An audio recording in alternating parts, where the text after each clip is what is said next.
All right, Baron Singir. Um, I think Baron Singir takes the cake as the most threatening flying creature in this set. 8 mana is a lot, but you will get there because the set is incredibly slow. The format is incredibly slow. So you'll get to 8 mana. You'll be able to cast Baron Singir. He's got a nice ability if the opponent's chump blocking him with flyers. He'll start getting +2/+2 counters. His regenerate ability, since it has to target another vampire, the only thing it can target is Irene Singir, the dwarf vampire. That's not nothing, though. Basically, Baron Singir is pretty great. He's one of the few giant flying threats that can end the game in this format. You'll still need to figure out a way around giant oysters if your opponent's running that. But otherwise, your opponent better be ready with some premium removal or Baron Singir is going to close out the game. I think for this format in particular that Baron Singir gets a 4.5. He is a bomb. He's a bomb that can win the game, requires the very best removal in the format to deal with him. He's not unbeatable, though. And he doesn't get a 5 because triple black, if you've already drafted up some other two-color deck, like a green-blue fairies deck, right, and you're into pack 3 and you open Baron Singir, then no, I don't think at that point you can run him as triple black, even as an 8-drop. So I wouldn't give him a 5, but I will give him a 4.5. Black Carriage. Well, it's a 4/4 horse, trample. It does not untap during your untap step, and you can sacrifice a creature to untap it only during your upkeep. So, it comes down untapped initially, and most of the time the board lends itself to a long board stall. So you probably don't need to untap this very frequently. If you're in a position where you can attack with the Black Carriage multiple times, then it's probably fine to be sacrificing creatures. That might sound strange to say, but Black Carriage is, it's not like the best creature in the format, but it's not the worst either. 4/4 Trampler is pretty good in Homelands, even with the whole untapping thing. Yeah, I think just, based on its size and that it has trample. You could, get this down, leave it in play for a while, make a surprise play really late in the game. And this would take a lot of patience, but, if you played a Black Carriage, waited until you had 8 mana, and then played 2 Feast of the Unicorn on it, you could attack for 12 trample damage that turn. And if you'd already managed to get a little bit of damage through to the opponent, maybe they have to block with their whole board at that point. You can swing with the other creatures too. You have to stop all this trample damage. That is a path to victory, potentially. There aren't that many trample creatures in the set. There is one that's a common, Ebony Rhino. It's an artifact. But anyway, Black Carriage is totally serviceable. Good blocker, comes down untapped,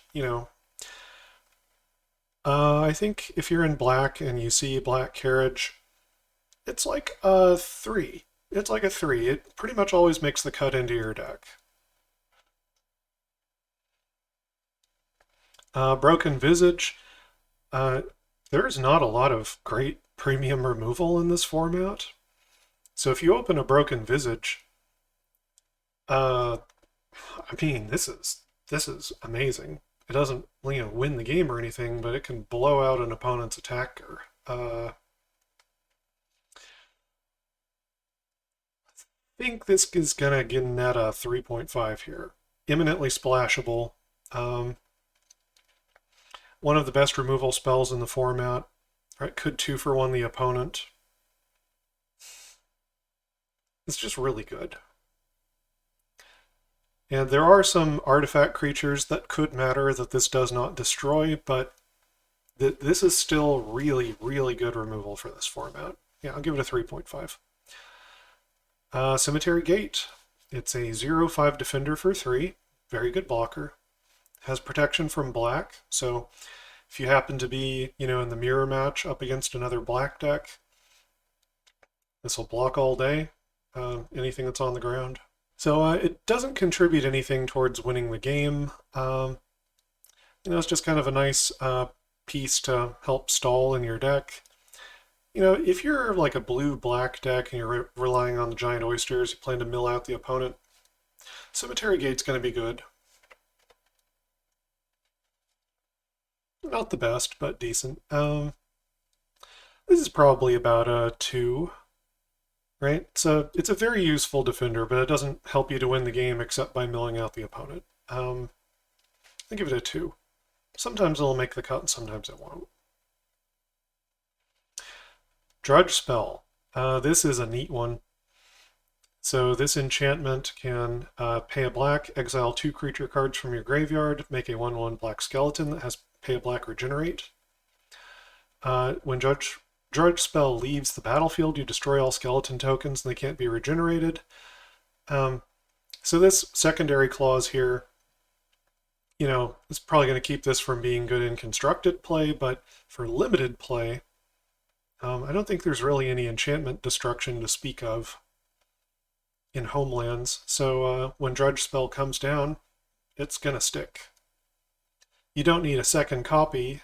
There's only so many creature cards you're going to ever get in your graveyard. But I think the 1 copy of Drudge Spell just makes the long game of your black deck that much better. The fact that they can regenerate means that they dodge, Dry Spell and a Naba Shaman, stuff like that.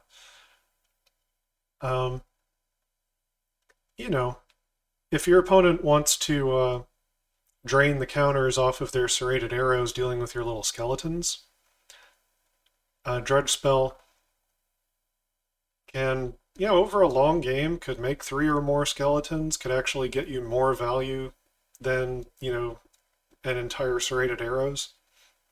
I think Drudge Spell's pretty good, and the format lends itself to very long games. So I think you're going to get the value out of Drudge Spell. You don't want more than 1, though. So I think the first copy of this gets a 3. Right, you don't want the second copy so much. So, maybe if you average that out, it's like a 2.5, but 1 copy, you definitely want 1 copy in your black deck, especially if you have any number of creatures, really, that you're running. Dry Spell. So, this is pretty good. Now, since everyone knows that 1 toughness creatures are doomed to die in this format, your opponents are going to probably not prioritize picking up those creatures, which means Dry Spell's not going to be as good as it could be, because everyone's trying to play around Serrated Arrows and Dry Spell and a Naba Shaman. That being said, it's still pretty good. And it's a common, so there's every likelihood that you could pick up 2 or more copies of this. And if you play 2 of them on the same turn, that's going to start sweeping up some pretty significant creatures. And if you manage to finagle a deck where you can play 3 on the same turn, which is not unreasonable. This is a small format. You're going to see a lot of multiples of the same commons and uncommons coming up. If you can cast 3 Dry Spells in the same turn, you're going to wipe most stuff off the board.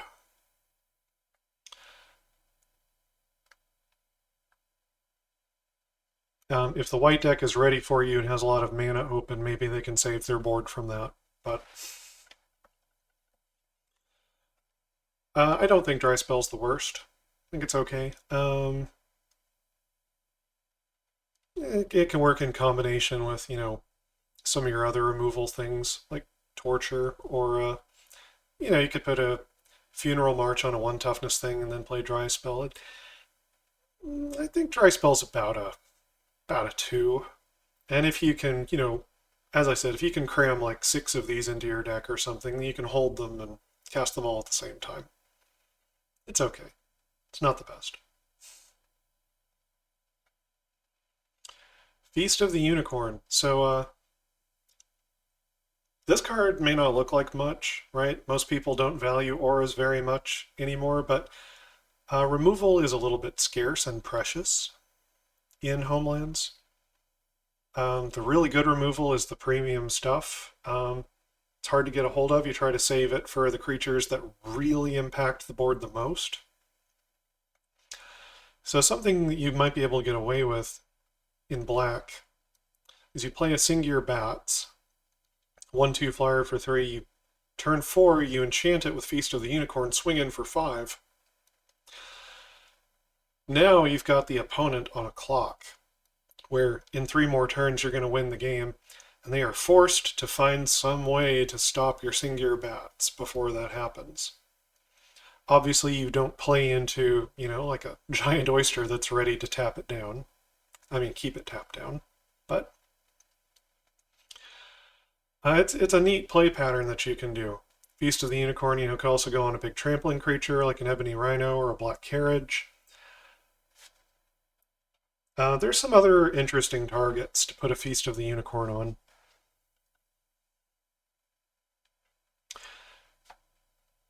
This is an aggressive card that pushes damage in a way that almost nothing else in the format does. And as I said, there's not that much good removal to go around. So if you want to try to win with damage, this is one of the reasons why black is one of the better colors in Homelands. It's got, a lot of big, beefy creatures as rares, including Baron Singear. Feast of the Unicorn is a common way that you can take, maybe something with flying, something that's a little bit hard to block, or, tramples, and crank it up to where it becomes a real threat and you might actually be able to win with damage. So, in most formats, I'm not high on auras, but this is not your normal format. And I'm going to give Feast of the Unicorn 3.5. Yeah, it's that good. It's that good. Can totally change the way that the game is played in this format. All right, Funeral March. So this is an aura, enchant a creature. When the creature leaves the battlefield, its controller sacrifices a creature. So what you want to do with Funeral March, I mean, this card's not that good. All right, it's pretty iffy, but you put this on the opponent's lowest toughness, most likely to die creature. And then you hit it in some way, such as with, a dry spell or a serrated arrows, or if you're black-red, maybe you use a Naba Shaman, or if you're black-red, maybe use Retribution. Right, Retribution might be able to make them sacrifice it or put a -1 counter on it. Either way, maybe it dies. So you put it on their worst thing, and you get that creature to die, and then they sacrifice their next worst thing. That's how you use this as a removal spell. It's bad. Really and truly, it's not good. But it's not useless, and this card is actually one of the few ways you can take the blue rare Baki's Curse and make a playable deck around it. Right, Baki's Curse will deal 2 damage to each creature for every aura that's attached to it. So if you know you're playing the Baki's Curse deck, you could put a Funeral March on 2 creatures that have 2 toughness or less, or you could put 2 Funeral Marches on 1 creature that has 4 toughness or less. And then eventually you hit the Baki's Curse, kill that creature, your Funeral Marches go off, they sacrifice 2 more things. Looks pretty good at that point. It's a long, slow, weird way to play, but this is a long, slow, weird format. So, Funeral March is a pretty filler card. I give it a 1.5, but it's not useless. Ghost Hounds, this is a trap. This is a trap. It's a 1/1 for 2. It has Vigilance. So this is like one of the only creatures with Vigilance in this format. And whenever it blocks or becomes blocked by a white creature, it gains first strike. Just about everything kills this, right? I've gone over in great detail why 1 toughness creatures are bad. So, it's got some abilities. It has vigilance, it's got this whole, oh, it might gain first strike against a white creature. No, this is terrible. This is a terrible card. It's bad. It's especially bad in this format. Do not run it. I give it like, I don't know, a 1. The only thing I can imagine doing with this is, you're against a blue deck, you're keeping most of their creatures off the field, you play around their giant oyster by getting down a Ghost Hounds and enchanting it with Feast of the Unicorn. No, no. No, it's just bad. It's like a 1 or a 0.5. Alright, Grandmother Singular. This is a rare, 3/3 for 5. 3/3 for 5 is kind of par for the course in this format.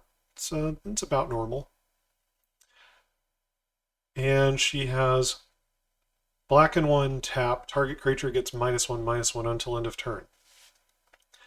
Grandmother Singular is a great card. Great card. Slots right into a deck alongside, Anaba Shamans and Serrated Arrows and things. Just one more way to tick down your opponent's creature, one more point, so you can chain together your removal spells to kill it. So, Grandmother Singular makes it life difficult on, small flying creatures like Giant Albatross and Sea Sprite and Mesa Falcon. Right, the white opponent can keep mana open for their Mesa Falcon, but still they have to keep that mana open all the time while you've got Grandmother Singular active. Which makes combat math hard for the opponent. Great card, just great card all the way around. Yeah, I think Grandmother Singular is going to get like a 4.5 here. One of the better cards in the set, one of the better rares in the set. Just whether you're playing offense or defense, she's got something to do at instant speed here. Fantastic. Greater Werewolf. This is a common. It's a 2/4 for 5. At end of combat, put a -0/-2 counter on each creature blocking or blocked by it. So, this is a common. Now, I know it's just a 2/4 for 5, but it will distribute out these counters even if, for example, your opponent first strikes the Greater Werewolf to death. Red's pretty good at that in this format. Red's pretty good at playing the first strike defense game. But if you have Greater Werewolves, you can throw them away, attack into it, and those creatures will die or shrink anyway. Greater Werewolf is one way that you can be offensive in this format, where the opponent kind of permanently takes some sort of a loss or penalty, right? When you attack, it's not easy to get into combat with this creature. And because it's common in a draft, you should be able to pick up multiple copies of this. Now, it doesn't sound like it's much of a clock for the opponent, but just because it's so difficult to deal with in combat, it's good on defense too. Games go very, very long in this format. It would not be hard at all to imagine a board state where you've got 4 or 5 Greater Werewolves. It could absolutely happen. And then you can probably swing in pretty indiscriminately. They don't really solve the problem of, Giant Oyster, but you're not always going to be playing against blue. If you're not up against blue, Greater Werewolf is one of the few ways that you can, for example, punish a white opponent who normally their ground game is just an unbreakable wall of damage prevention and toughness pumping. White can just tank to the moon forever. But Greater Werewolf is the tool to break through those ground stalemates against like red and white and actually get in there and do something. It's secretly one of the better common creatures of the format in terms of actually getting into combat. So I think I'm going to give Greater Werewolf a 3.5 here. It's pretty splashable too. It's really a good choice for breaking through in combat in this format. Headstone. 1 and a black, instant, exile a card from a graveyard, draw a card at the beginning of the next turn's upkeep. So things don't really come back from the graveyard in Homelands. Most cards don't interact with the graveyard at all. So what Headstone can do in this format, it can either remove some fodder from the opponent's graveyard so that they can't get as much benefit out of their Drudge spell, right? Could be one less skeleton that they make, possibly. You could also remove creatures from a graveyard so Rhysorian Badger doesn't have the option to like swing in, exile them, and gain your opponent life. That's really most of what Headstone does in this format. I'm going to give it a 0.5. It's almost unplayable. It does replace itself. That, you know, it's one point in its favor. Isan Shade. It's an uncommon.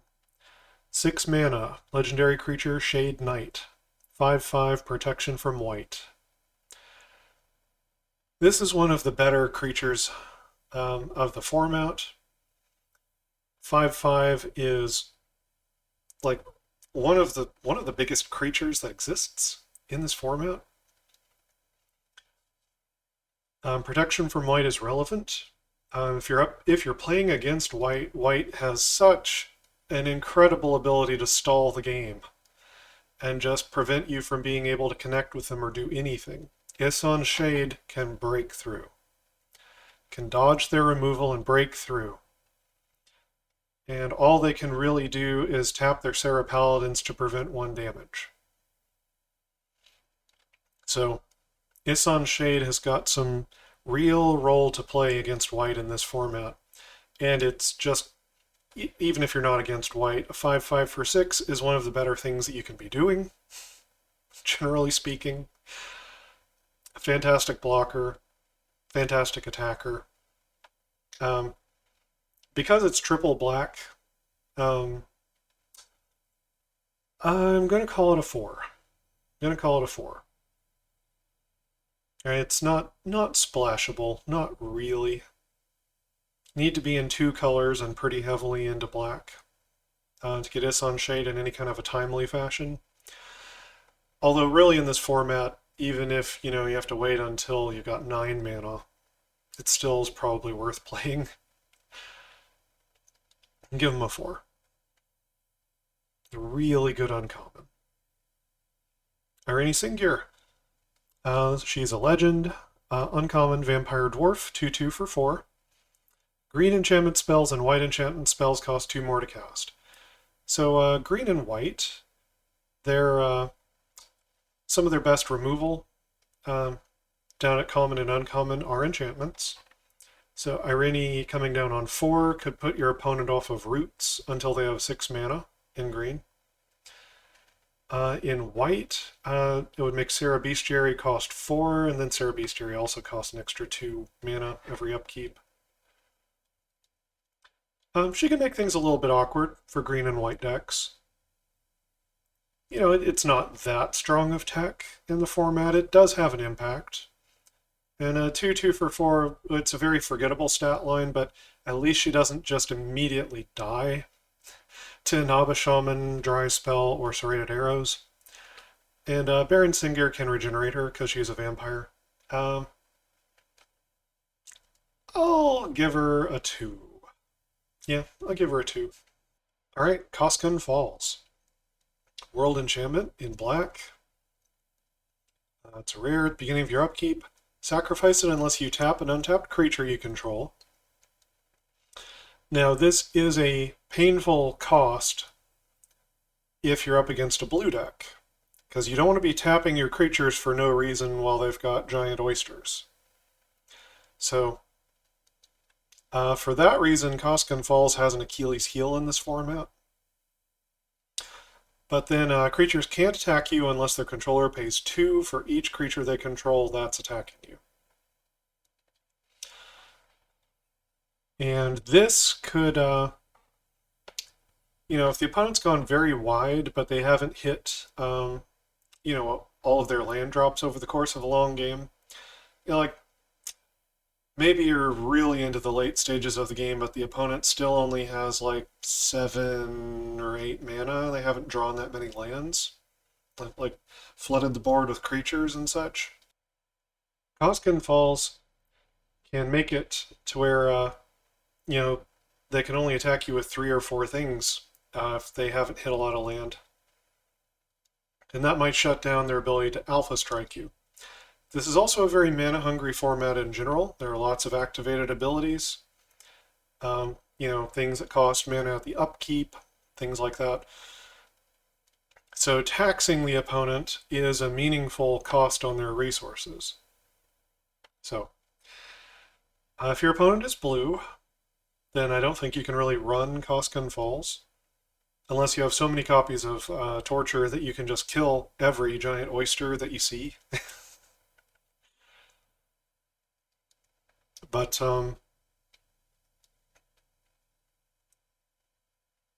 it's not a useless card. It is, I think it's a pretty reasonable role player in format. I'm going to give this a 2.5. Tricky to use, but could be of some real benefit. 2.5. Constructed applications, I think, are much stronger than in limited. Singular Autocrat. So, uncommon, it's a 2/2 for 4. When it enters the battlefield, you make 3/0/1 black surf creature tokens. When it leaves, you exile all serfs. So, there's not a really easy way to, take advantage of creature tokens in this format. Not a lot of good sacrifice outlets and things. So the main thing that Singular Autocrat is going to do for you is just pile up a bunch of free blockers onto the battlefield. And that's probably a good enough reason to include it in a deck. Right, 2/2 for 4 is not exciting, but it lives through, the kind of no-brainer removal of the format. So it is at least some battlefield presence. And if your opponent, uses a dry spell or an Inaba Shaman to pick off the serfs, who cares? That's fine. That's damage that they could have been pointing at your face. So, it makes 4 blocking creatures for 4 mana. Helps gum up the board, stall the game. Overall, pretty usable card, pretty decent role player. I think it's a 2.5. If there were ways to sacrifice these serfs to real beneficial effect in this format, I'd rate it higher than that. It's a really neat card. But in this format, I think it's just fine. It's a 2.5. Singular Bats. So this is the only common or uncommon flying creature in black, which makes it noteworthy. 1/2 flyer for 3 is not the worst stat line in this format. Whenever a creature dealt damage by this dies, it gets a counter. So your opponent is not just free to, block with a giant albatross and pay 2. They're going to put a counter on your Singular Bats. You'll be happy to pay 2 life when they do that. And the real combo with Singular Bats here is to put a Feast of the Unicorn on it on turn 4. Swing in for 5 damage flying, and force your opponent to find an answer. I think it's pretty much the most aggressive line in this format. One of the most likely ways to win with damage in a quick and timely manner in Homelands. This is one of the reasons why black is one of the strongest colors. I think blue is probably the strongest, followed by black. I think white is in the middle. I think green is kind of vying with white for the middle. Green might be about fourth place, and then red's probably the weakest color in this limited environment. Anyway, Singir bats, even if you don't do the Feast of the Unicorn play, it's still a good presence on the battlefield that shuts down 1 power flyers. And there are a bunch of those running around. So you probably want it in your deck. It's I think it's about a 3 in this format. Temerian Fiends in Limited, we're not going to be playing for ante. Not sure if Wizards might remove this rare out of the card pool for the draft boosters or sealed boosters when they, do that for this set. They've already said they're going to have ante as a new way to play, which is exciting, right? Might be, changes in card ownership might lead to the ability to trade. But anyway, for limited, they probably won't put this in, and if they do, it's a 0. Torture. This is basically the premium removal in black, right? Stick it on a creature. There's not really any way to get rid of the torture at that point. And then you just pile up -1 counters until it dies. It's mana intensive, but it works. It's straightforward. I think, I think Torture is probably like a 3.5. It's a really, really premium piece of removal. Doesn't do anything to win the game, is fairly mana intensive with black mana. Right? It requires a little bit more than a splash of black. You really would like to have at least 2 sources of black mana when you find Torture to really start putting it to use. You like to be able to put a counter on the turn you play it and then, be able to activate it twice the next turn. I'm going to give it a 3.5. Some of the best removal in the format. Veldraine of Singir. So he's a rare. It's a 5/5 for 7.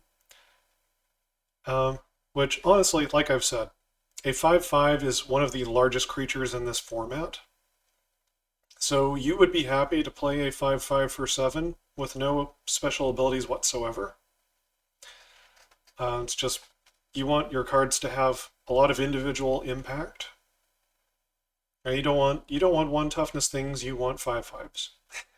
So you will play this for 7. He has an activated ability of 1 black. He gets -3/-0 and gains Forest Walk until end of turn. So he can be unblockable if the defender controls a forest. That's neat. And you could suit up Veldraine with Feast of the Unicorn, right? Then he'd be a 9/5, and if you activated him, he'd be a 6/5 with Forest Walk, and that is a very fast clock, right? If he's unblockable at that point. Anyway, overall, he's just one of the bigger creatures of the format, and that means he's one of the more, playable cards of the format, one of the better things you can stick in a deck, just for his size alone. And then the ability to maybe get through unblocked and win a game with damage is incredibly nice. Even with the, losing power and costing mana. It's hard to find ways to sneak through damage in this format. So overall, I think Veldraine of Singir is like a 3.5. He's really one of the more top-end cards of the format. Not the very best, but good.